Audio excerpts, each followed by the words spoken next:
when we put data in the driver's seat of our evolution, we can now fuel also agile content creation, right? That's one of the easiest ways that we can continue to evolve.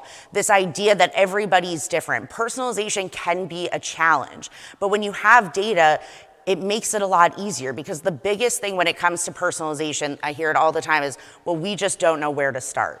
But if you have data, you have a starting point. You know that this audience prefers one thing and that audience prefers another. You don't have to be tailoring one-to-one out of the gate, right? That takes time, that takes maturity, but you can get there with evolution. But when you have data, you can now have agile content creation. You can learn what's working, you can listen to that, and then use that to fuel content creation, so you're working smarter, not harder for content. There's so much content out there. I think there's a stat, 4.6 billion pieces of content are put out online daily, right? But then 56% of content goes unseen. So why are we wasting our time creating content that's ultimately not getting to our end users? We don't have to do that anymore. If we have an evolution process and a framework that's allowing us to address particular needs, measure the impact, and really listen, then we can fuel this agile content creation and allow ourselves to continue to evolve and grow and be better marketers. And so this all sounds great, but really, what does this mean? What can you do with this now?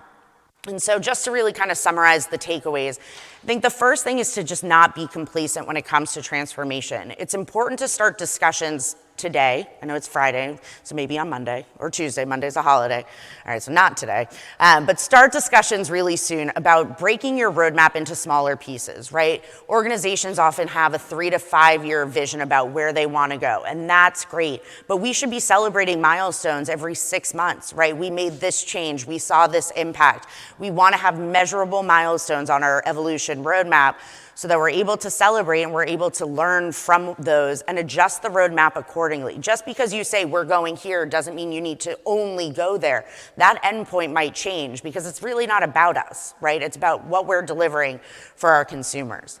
The second takeaway is to identify your champions and really build your core evolution team to help drive those projects along. We talked about having that customer-centric mindset. We want everyone to be on board with this evolution.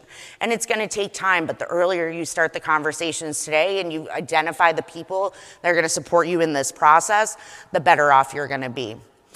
The third takeaway is to really focus on centralizing your data. I think in the last year or so, the only other thing I've heard more about than AI is CDPs, customer data platforms. Everybody wants one, everyone's buying one, but to be honest, people aren't actually adopting them, right?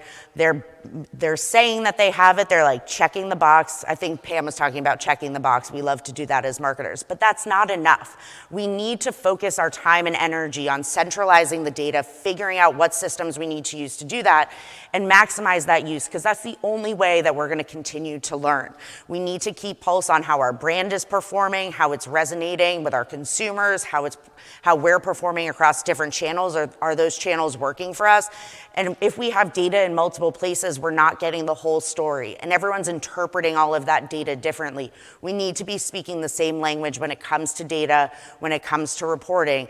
And so having centralized data is going to allow you to more easily power personalization, focus on deeper segmentation, get that agile content methodology going so that we're constantly responding and we're able to see when something's not working and make that pivot very quickly. And then lastly, it's to get comfortable being uncomfortable, right? I know for myself, I like to have a process, I like to have a checklist, but it's just not possible anymore. I think there's a quote out there, it's the pace of change has never been this fast, but it's never gonna be this slow again, right? That's what we're facing as marketers, and we have to get uncomfortable, right? We have to be able to step back from our processes, from our work, and say, is this the right thing? I know we haven't done it this way before, but maybe we should try.